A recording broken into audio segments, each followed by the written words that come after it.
Voilà, bonsoir à chacun et à chacune. Ça fait plaisir de vous retrouver pour une nouvelle prédication du vendredi soir. Oui, ici on est en Suisse, on est vendredi soir et la nuit est tombée et on est heureux d'être à l'abri. Voilà. Alors on va prier, on se moment les mains du Seigneur. Amen. Vous entendez du bruit d'habitude quand je fais des vidéos, il n'y a personne parce que c'est un studio. Et là, il y a quelques visiteurs qui sont là. J'étais quand même invité sur vos volets, c'est des gens super sains. Alors on va quand même prier. Là, je vais le Seigneur te force. Amen.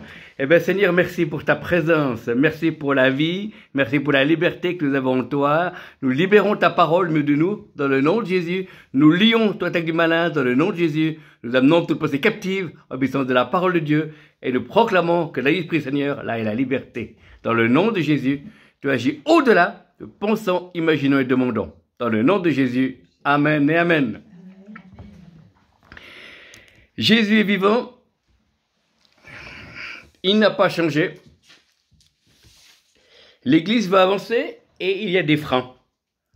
En discutant avec différentes personnes, en regardant un peu en francophonie, en Belgique, en France,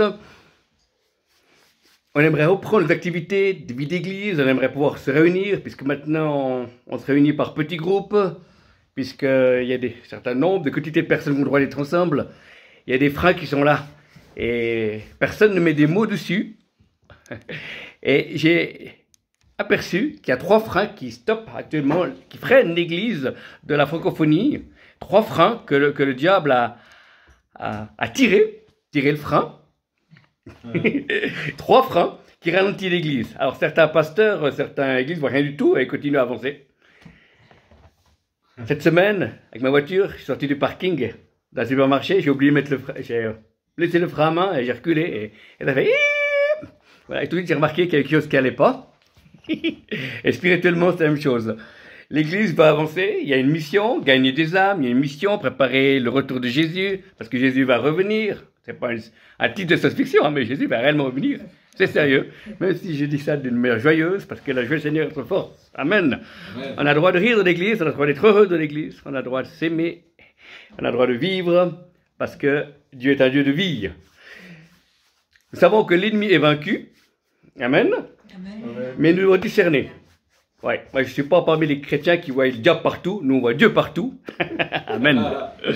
Alléluia.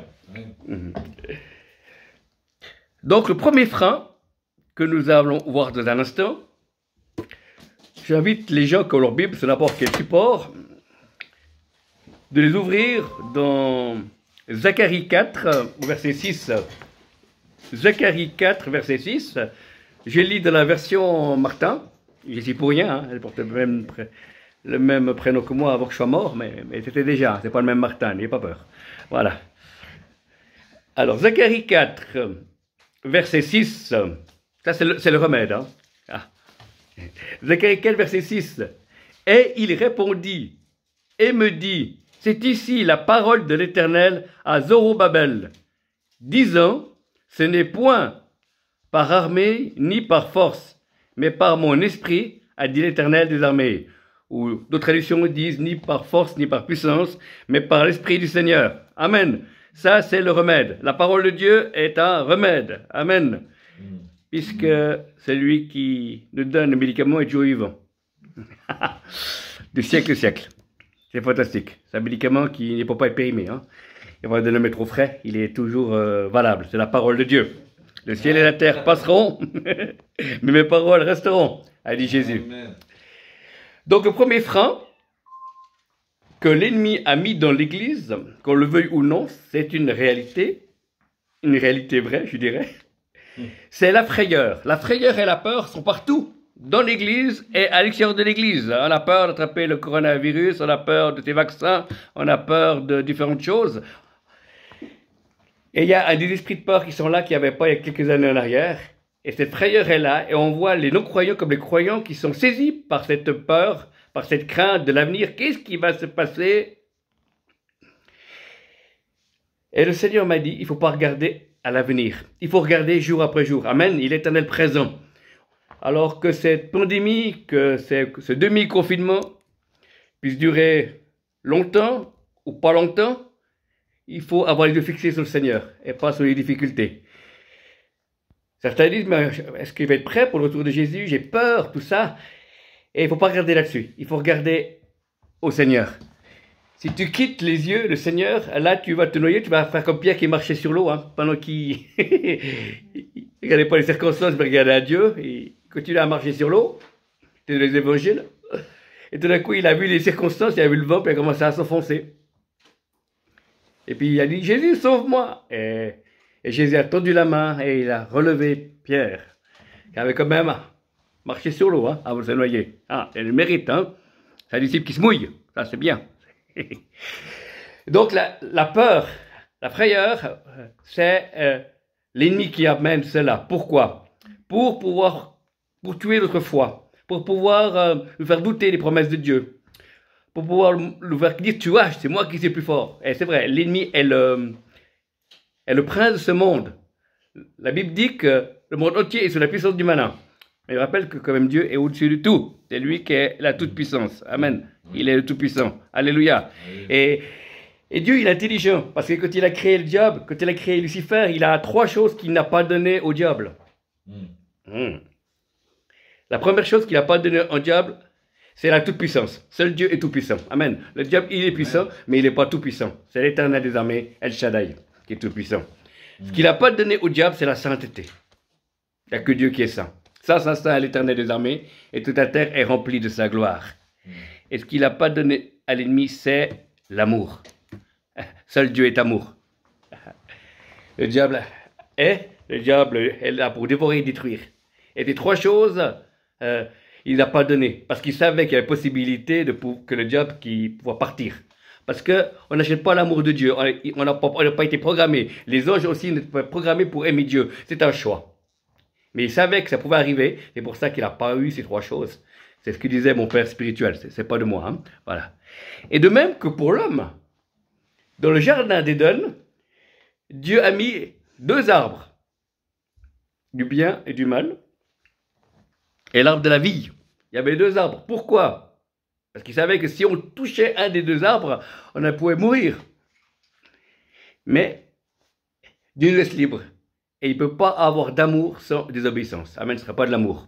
C'est pour ça qu'il y avait 2 arbres dans le jardin. Mais, Dieu connaissant l'être humain, il a préparé Jésus, qui est dit dans la Bible que Jésus était l'agneau de Dieu qui était préparé avant la fondation du monde. Car il savait qu'il y avait un risque que Adam et Ève désobéissent. Et s'il n'y avait pas un plan de secours, ils étaient perdus pour l'éternité. Mais là, il y a un plan de rachat.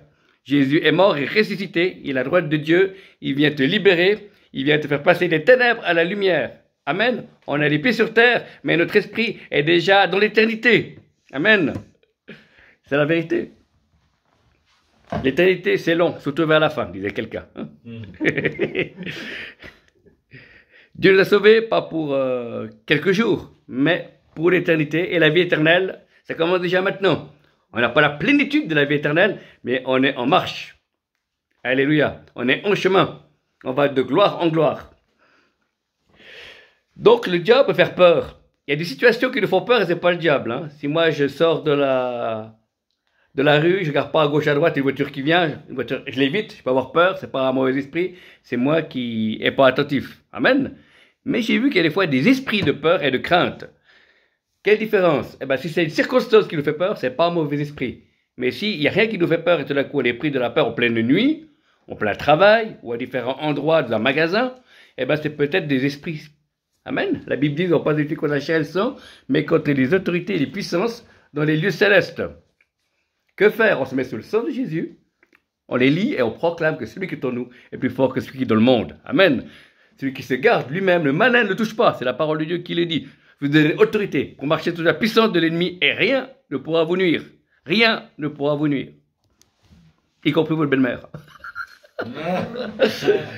La frayeur, la peur ne vient pas de Dieu. Ce n'est pas un fruit de l'esprit. Hein. Ce n'est pas une bénédiction de Dieu. C'est un cadeau de la chute. Oui, quand nos parents, Adam et Ève, ont chuté, eh ben, le péché est entré dans le monde et puis il y a eu partage de connexion. pas avec nous, et c'est pour ça qu'on a peur. On vit de la crainte et la peur. Mais Jésus est venu pour détruire les œuvres du malin. Amen. Il est venu nous amener à l'esprit, non de timidité, de peur et de crainte, mais à l'esprit de force, d'amour et de puissance, par lequel nous crions Abba, Père. Alléluia. Avant, on avait le Père, le mensonge qui était le diable, maintenant on a le Père. Le vrai est un Père, Abba, Père. Le Dieu d'Israël, qui est notre Père. Amen. L'amour parfait bannit la crainte. Plus on est rempli, Dieu déverse l'amour de nos cœurs par le Saint-Esprit. C'est la présence du Saint-Esprit. C'est pour ça que j'ai dit que c'est ni par force, ni par puissance, mais par l'Esprit du Seigneur, qui sont les remèdes pour ces 3 freins, pour l'Église. Contre la peur, il y a la présence de Dieu. L'intimité avec Dieu, que ça, personne ne peut nous prendre. Notre Dieu est partout. Et plus on est conscient qu'il est là, moins on a peur. Amen. Moins on est conscient qu'il est avec nous ou qu'il est autour de nous, plus on aura la crainte. Amen. Choisis ton camp, camarade. Ensuite, le deuxième frein que l'ennemi met dans l'église, c'est la fatigue. Amen. Il y a la fatigue spirituelle, il y a la fatigue psychique et la fatigue physique. Il y a des tas de gens qui me disent, Martin, je dors mal. Pour les gens qui ne sont pas croyants, il y a une fatigue. Les gens sont fatigués. Certains sont en demi-confinement. Donc, mieux vaut être des confinés que des confinis. Disait quelqu'un. Il renouvelle nos forces pendant la marche. Amen. Donc on doit bouger, frères et sœurs. Amen. L'Esprit de Dieu bouge, l'Église doit bouger, c'est-à-dire spirituellement et même physiquement. La fatigue physique vient, et c'est une fatigue qui n'est pas habituelle. Certains travaillent peu et sont fatigués, d'autres travaillent beaucoup et sont aussi fatigués. Et cette fatigue, elle n'est pas naturelle. C'est une fatigue qui est usante. C'est une fatigue qui est spirituelle, l'esprit de fatigue. Amen. Il y a la fatigue psychique. On se croit fatigué parce qu'on a fait peu de choses ou pas de choses, beaucoup de choses. Il y a la fatigue spirituelle. À quoi ça sert de prier? À quoi ça sert de pouvoir me préserver du mal? À quoi ça sert de pouvoir servir? À quoi ça... Voilà. C'est une fatigue qui est là. On est fatigué parce qu'on ne sait pas ce qui va se passer.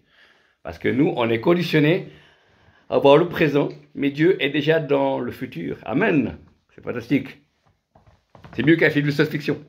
Avec Dieu, il est déjà dans le futur. Hein. Et nous, on vit le présent. C'est pour ça qu'on a besoin de lui. Donc, ces 3 fatigues, il faut prendre autorité contre, il faut se battre contre. Et je crois que c'est ça.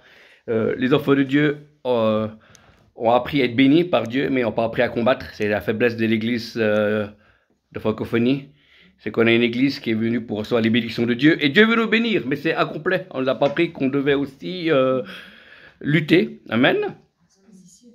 Se positionner, et a raison. Se positionner, prendre position. On devait aussi accepter de souffrir aussi pour Dieu. On a eu un évangile qui a été trop facile. C'est pour ça que l'Église doit maintenant rentrer dans un véritable évangile, un évangile pratique, un évangile qui nous permet de pouvoir pas seulement recevoir les bénédictions de Dieu, mais pour avancer dans la direction que Dieu avait prévue pour chacun de nous et chacune de nos communautés ou nos églises de maison. Donc la fatigue, Dieu nous renouvelle dans la louange et l'adoration. Dieu nous renouvelle quand quelqu'un prie pour nous, ou pour moi, ou si je prie pour vous, à distance, ou avec la position des mains ou sous la position des mains. La prière à faveur du juste avec grande efficacité, frères et sœurs. Alors prions les uns pour les autres. Amen. Baignons les uns les autres dans la prière.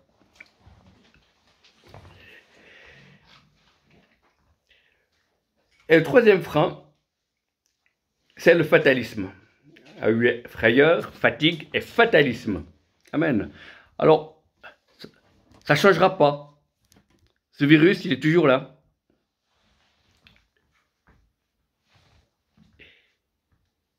Ça va de plus en plus mal.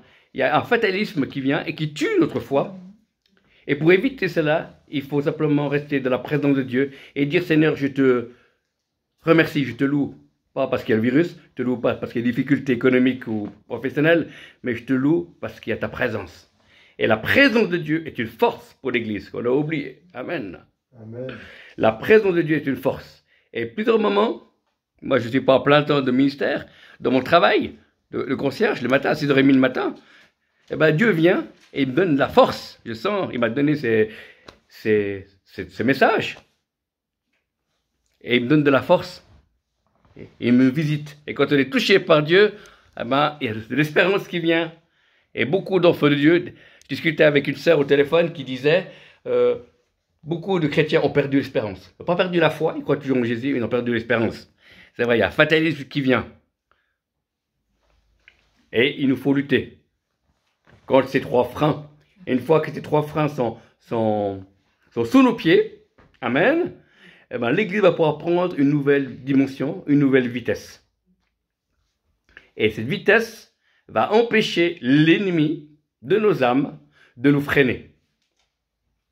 Quand on a une voiture qui démarre, si les gens veulent empêcher la voiture de partir, ben ils peuvent la tenir à un moment donné, mais à un moment donné, la voiture est plus puissante avec le moteur, et ils oublient de lâcher. Et ben c'est la même chose que l'ennemi va lâcher l'Église à un moment donné, parce que la puissance de Dieu, la vie divine de Dieu, va pouvoir être comme un catalyseur, va être comme un réacteur, un turbo, pour que l'Église puisse partir de la dimension qui est revenir au livre des actes. Amen. Dimension d'amour, de puissance et de pardon. D'amour, de puissance et de pardon. La parole de Dieu. Ben oui, j'ai la parole. Merci. Quelqu'un crie la parole. Voilà. De ces foules innombrables qui est devant moi, quelqu'un crie la parole. Et voilà.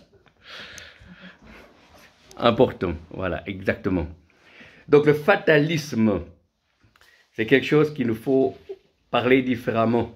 Dire, ben, je ne sais pas ce qui va se passer, mais Dieu connaît toutes choses. Et c'est un homme de Dieu qui nous disait il y a 15 ans en arrière, souvent, quand les choses ne vont pas de mon ministère, de ma famille ou de mon église, je dis, Seigneur, je te loue et je te bénis, parce que toi, tu sais ce qui ne va pas. Mais moi, si je ne sais pas. Amen. On peut remercier Dieu parce qu'on ne connaît pas, mais on connaît, c'est lui qui connaît toutes choses. Voilà. Dieu ne veut pas nous dire beaucoup de choses, il ne veut pas qu'on sache tout, mais il veut qu'on sache assez pour pouvoir le suivre, pour pouvoir avancer. Il est le chemin, la vérité et la vie. Alors ces 3 freins, frères et sœurs, s'ils sont dans votre vie personnelle, je veux les briser dans le nom de Jésus, que la frayeur dans les vies individuelles soit liée, chassée dans le nom de Jésus, que toute fatigue spirituelle, psychique, physique, soit vaincue et brisée dans le nom de Jésus. Nous proclamons qu'il renouvelle nos forces pendant la marche. Et tout fatalisme individuel qu'on a eu dit, de manière volontaire ou involontaire, on brise ces paroles dans le nom de Jésus. Et nous proclamons que la vie et la mort se portent de la langue. Nous proclamons que nous ne mourrons pas, comme il y a les psaumes, mais nous proclamons les merveilles de Dieu. Et au niveau église, au niveau œuvre chrétienne, nous voulons le bénir dans le nom de Jésus. Et que ces gens puissent être libres, que ces organismes puissent être libres, que les communautés puissent être libres de ces 3 freins, afin de pouvoir vivre des lendemains nouveaux avec celui qui est l'étoile brillante du matin. Nous allons vers un réveil, nous allons vers une visitation de l'esprit, mais pour que l'esprit vienne dans une dimension qui n'est pas encore venue, il faut que ces 3 freins soient enlevés. Il y a peut-être aussi d'autres choses, mais je crois qu'on va par révélation, on va de gloire en gloire, et je crois que déjà, ça peut déjà enlever ces 3 freins au niveau individuel, au niveau communautaire, aux familles d'église, aux familles de ministère, on peut déjà voir pas mal de choses bouger. Voilà. Que le Seigneur vous bénisse. En tout cas, nous vous remercions pour votre attention et nous proclamons que dans votre vie, Satan est vaincu et que Jésus-Christ est Seigneur, gloire de Dieu le Père. Que le Saint-Esprit vous dérange et que l'amour du Père vous accompagne. Nous vous lions à l'Esprit de Dieu et nous proclamons des temps nouveaux pour l'Église de francophonie dans le nom de Jésus. Nous proclamons un temps de liberté. Nous proclamons un temps de retour de tous ceux qui ont quitté la maison du Père vont revenir avant l'effusion de l'Esprit. Tous ces chrétiens qui ont été blessés, qui ont eu besoin de délivrance ou qui ont eu du rejet et qui sont repartis dans le monde, nous proclamons qu'ils reviendront avant cette effusion de l'Esprit.